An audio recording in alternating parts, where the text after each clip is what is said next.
Hey guys, it's Matt from Laguna, Niguel Hyundai. Today we're going to be checking out the 2022 Hyundai Sonata and the Panoramic Sunroof. The features that you're going to see on this 2022 Hyundai Sonata Night Edition are the same on all Sonatas with the Panoramic Sunroof option.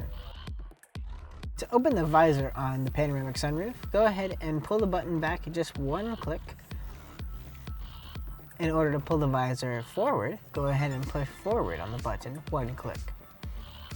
If you'd like to just pop open the glass, go ahead and push the button in, which will then bring the visor back halfway, and then pop the glass open for ventilation.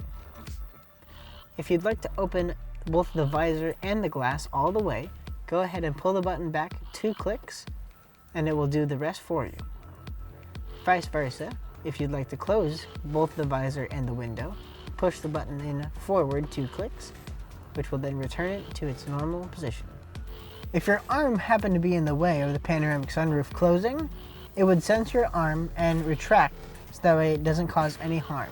When you open the Panoramic Sunroof, the wind deflector comes up automatically, which will then reduce in-cabin sound from wind buffering. Thanks again guys for watching. I hope this video answered some questions. If you have any more, drop them in the comment section, like the video, and subscribe to the channel. See you next time.